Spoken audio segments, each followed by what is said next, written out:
I don't know how long you guys think it takes to make a post, but in my reality, it takes 10 seconds. I mean, if they're that dumb, like, I can't help you.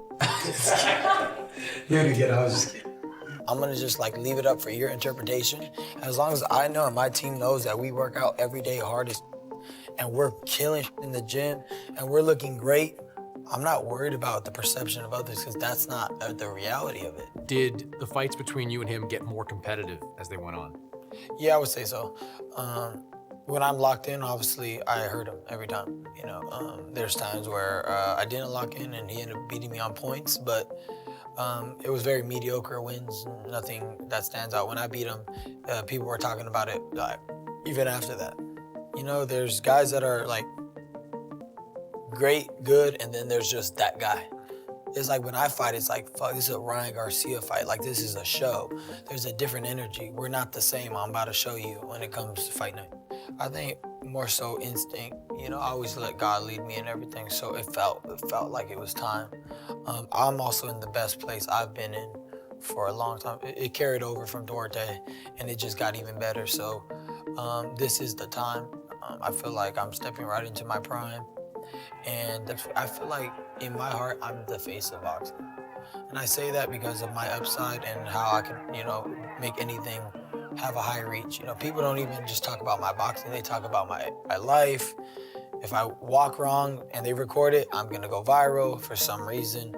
So I think I'm just that guy now. All right, whoever's in the store, y'all all get free shoes. No! I touch places that Canelo can't touch, and I touch places that no fighter right now can touch, just me. I'm a marketing machine, and I have the will to be the best at everything I do. I don't leave any stone unturned. So yeah, I feel, will this fight solidify me as a world champion? Yes. Do I need that? Yes. Am I gonna do it? Yes. That's just a bonus. But also it signifies like he is the face of boxing. Ryan was always the one to do it. That's great.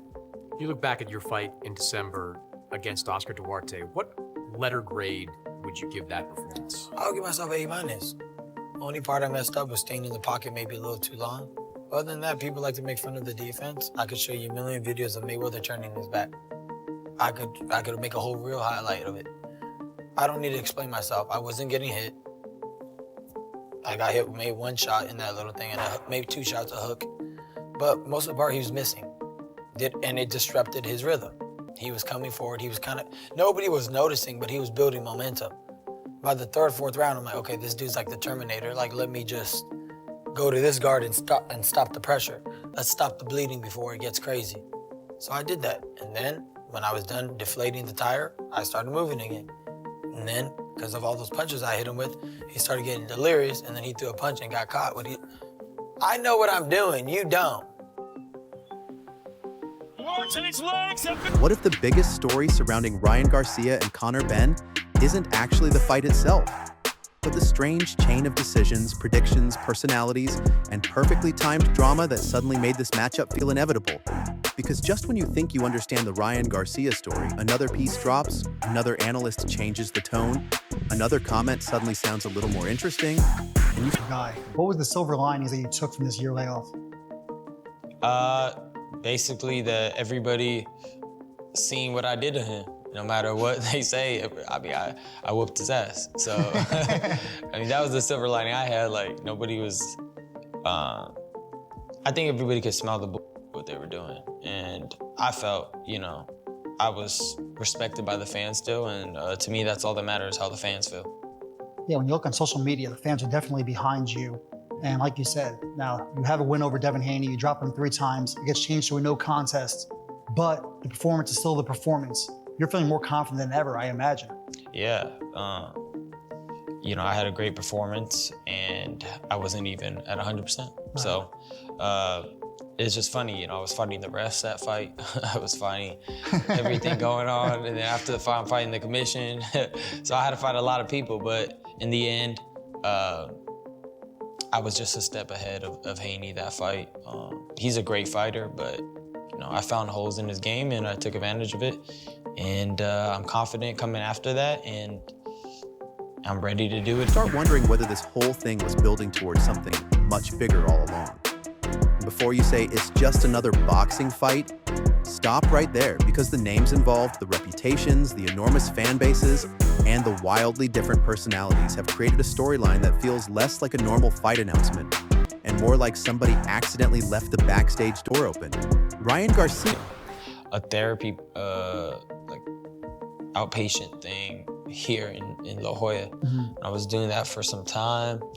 And then just really staying off of social media, cause that helped me just come back to reality, ground myself with my family and everybody around me, you know, kind of reassessing my circle, who I had around me, what they were bringing to me and my energy.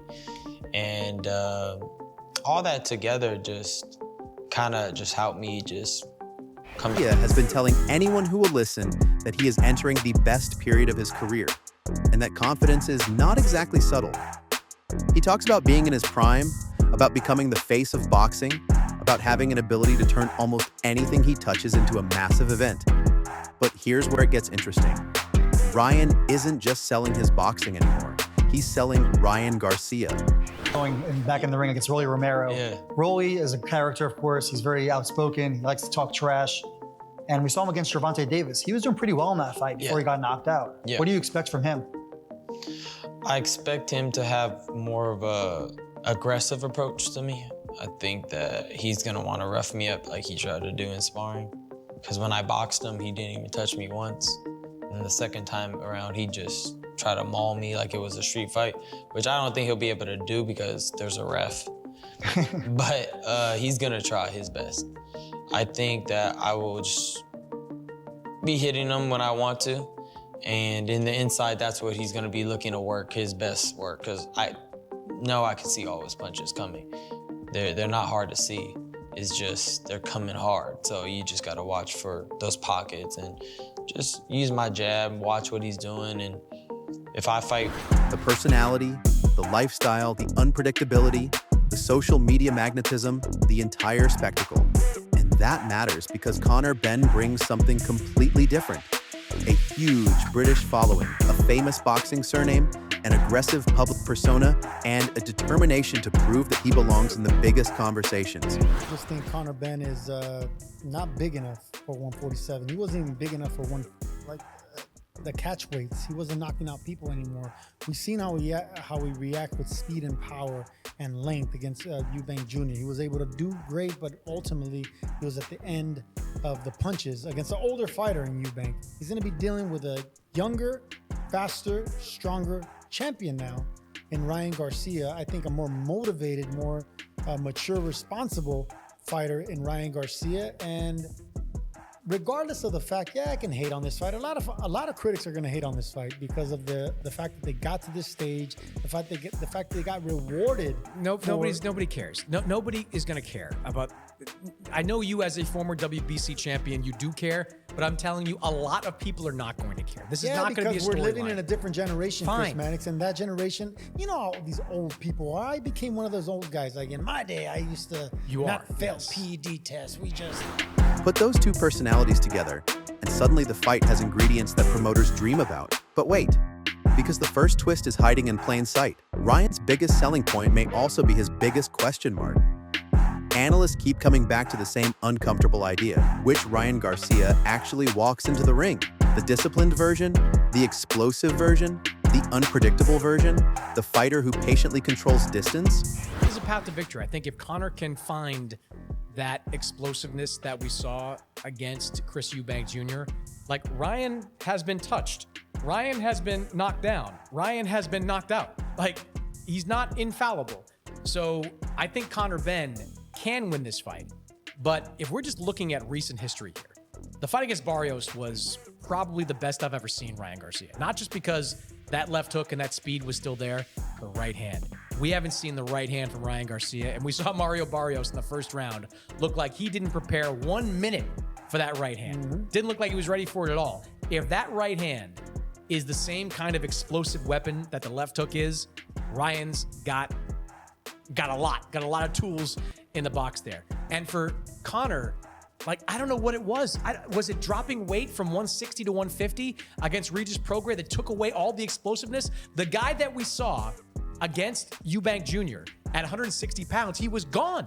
And look, he was going up against the artist formerly known as Regis Prograis, the shell of Regis Prograis, who came out after the fight and confirmed every report that was out there about his injury history coming in. And Conor Benn could not get that guy out of there. I know Regis has been durable in his career, but we both saw Jojo Diaz buckle hurt Regis in their fight before that. That was a huge blinking red light, a wide waving red flag. And if that version of Conor Benn comes in against Ryan Garcia, he is going to jump into an absolute... Or the guy who turns the entire evening into chaos? Even Shakur Stevenson essentially raised that issue, suggesting Ryan has the talent to beat Benn, but can be difficult to predict because his performances can look dramatically different from one night to another. And you won't believe how important that little detail becomes later, because then the conversation shifts to Mario Barrios, and suddenly everything changes. Extremely popular commercial world champion now. I mean, that's another fighter that I said was never going to win a world championship, and Ryan Garcia, he proved me wrong. He got that strap. So yeah, of course, everyone's going to want to call out the fact that he has a lot of followers. You get paid a lot of money if you fight a guy like Ryan Garcia, and now he's a world champion. So it's a win-win-win for Conor Benn, and he needs it. I mean, both these guys have a mass following, and they're from two parts of the world. I mean, Conor Benn brings that UK popularity. Ryan Garcia brings that youthful YouTube social media following and that green belt. So all in all, even though both these guys don't deserve a mega fight, they kind of deserve each other because they both have their controversies outside the ring. They've, failed PED tests and other things. So they have this bad boy image, but they also could. Chris Mannix reportedly viewed Garcia's performance against Barrios as one of the strongest versions of Ryan he had seen, particularly because Garcia showed a dangerous right hand alongside the lightning-fast left hook everyone already knew about. That is where the story gets spicy. For years, people talked about Garcia's speed like it was the entire menu. Now analysts are discussing whether the right hand adds another weapon to the equation. Ryan Garcia knocks him out. Yeah. Ryan Garcia knocks him out. The way Ryan Garcia put it into a smart gear, forget the power gear. We all knew he had that power gear. And the right hand. I mean, The rediscovering the right hand. The was huge. jab, the right hand, listening to his corner. I liked his temperament leading up to the entire press conference. Even though everyone wanted more animation, they wanted Ryan Garcia to be a cuckoo bird because it sells. Be a what? A cuckoo bird. Drinking beer and doing all kinds of crazy stuff. I think there's a middle ground between being crazy like it was against Devin Haney and as docile as he was against Mario Barrios. Yeah, there is an in-between. You still need to be a showman, but when the bell rung, he showed up. Yeah. So that version of Ryan Garcia knocks out Conor Benn because he'll keep him at the end. That quick twitch left hook. Conor Benn will be afraid to even attempt to lunge in like he did against Eubank Jr. And if you fall off balance lunging in with a fighter like Ryan Garcia, it's lights out with you. And if that's true, Conor Benn doesn't just have to solve the old Ryan Garcia puzzle. He may have to solve a new one. Fake breaking news. Boxing analysts have discovered another punch. Okay, obviously nobody discovered a secret punch in a laboratory, but you get the point. The conversation around Garcia has changed. Suddenly his critics aren't only asking whether he is fast enough, they're asking how many different ways he can hurt you on the scorecards and inside the exchanges. But then comes Conor Benn. Got some bark in him, but that's not going to cut it. He's got to have a strong bite, and we don't think he has, so he's all bark, and that's what he's got. He's got bark and heart. So if he's concerned about language, that's where his first mistake is. That's why he's going to lose. He's more concerned about Ryan's Spanish than his boxing skills. Like Brian says, he's a dumbass. That's Ryan's words, okay? And that's one of the reasons why we're like, dude, what are you talking about? You're more worried about, the Mexican language? Come on, bro. That's so stupid. Worry about what you're gonna be, if you're gonna be prepared, if you're gonna make weight, if you're gonna have the skills. I think he should gear more towards that. And this is where the entire narrative flips again. Because fans looking only at the headlines might assume Benn is simply walking into a nightmare. Yet reports and expert commentary suggest there is a legitimate argument for Benn if he can reproduce the explosiveness and pressure that made his performance against Chris Eubank Jr. so memorable. And that is the giant if hanging over this entire matchup. Earlier, he's all bark, man. You know, he's gonna spark. He's gonna do whatever. He's gonna try to convince us that he's got it. Bro, he started when he was 17 years old. Okay, he did it because of his dad. You know, more power to his dad. I like that. But you gotta have more than that, bro. You gotta have some special skills. And then when Ryan, despite how many years you've been in boxing, when Ryan is 100%, you fucking need an army to beat him. And I'm serious, bro. I've seen this too many times.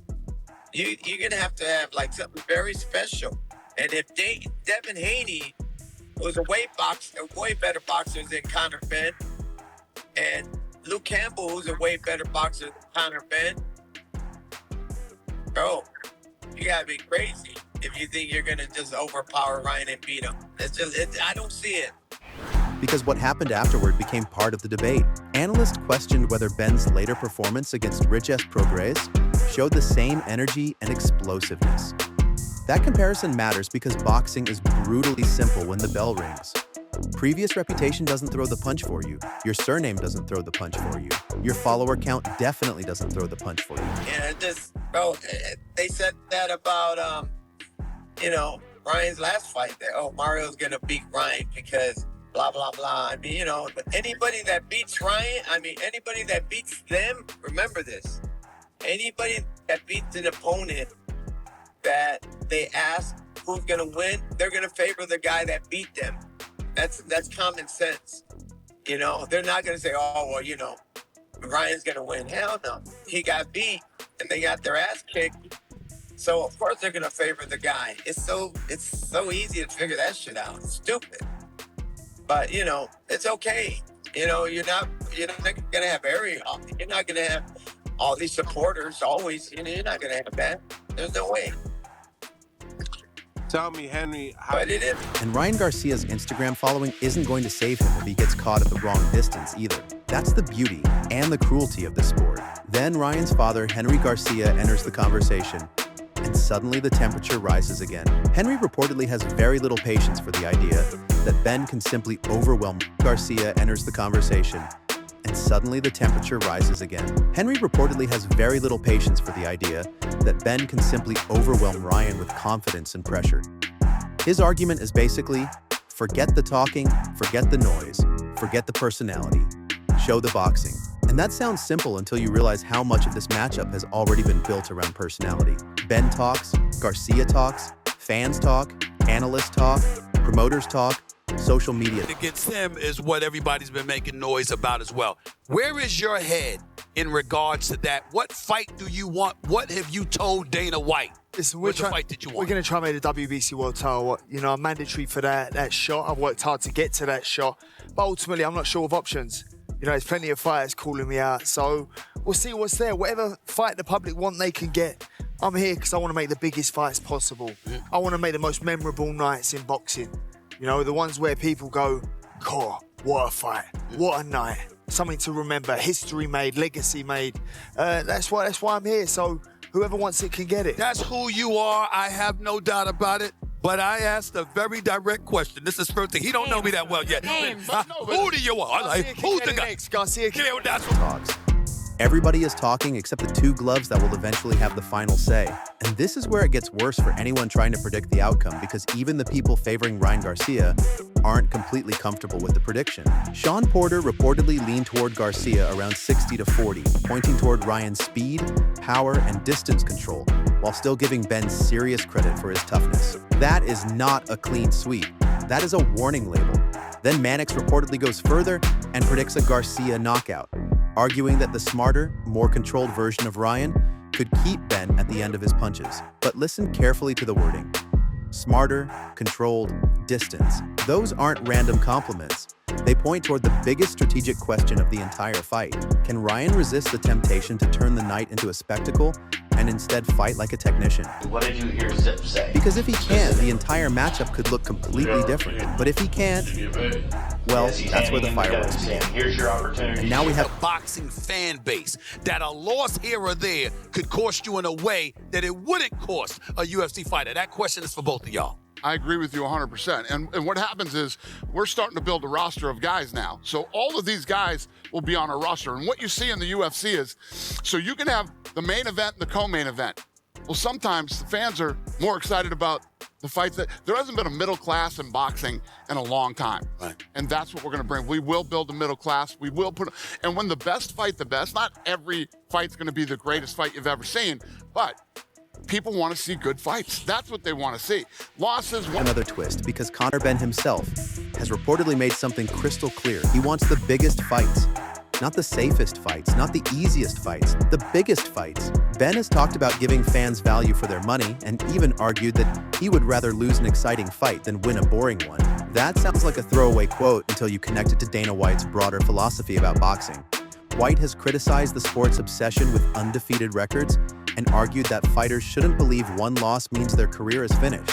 Maybe the real test is whether either fighter can escape the version of themselves the public has already created. Ryan Garcia has spent years being treated like both a superstar and a question mark. Conor Benn has spent years trying to prove that his name is not the only reason people should care about him. One man needs to prove that his talent can be controlled. The other needs to prove that his ambition can survive the highest level. And when that bell rings, none of the online arguments will matter. The memes won't matter. The predictions won't matter. The interviews won't matter. Even the millions of views won't matter. For those few rounds, there is nowhere to hide behind a brand. So maybe the biggest twist is this. The winner may not simply be the fighter with the better punch. The winner could be the one who finally becomes the version of himself everyone has been waiting to see. Ryan Garcia says he is entering his prime. Conor Benn says he wants the biggest nights. Analysts are split between confidence and caution. Fans are already arguing, and the internet is preparing to choose sides before the first glove is even raised. So now I want to know what you think. Are we watching the rise of the most complete version of Ryan Garcia? Or is Conor Benn about to turn all those predictions upside down? Because if Ryan wins, the conversation changes. If Ben wins, the conversation explodes. And if the fight becomes the war everyone expects, well, maybe neither man will ever look at his career the same way again.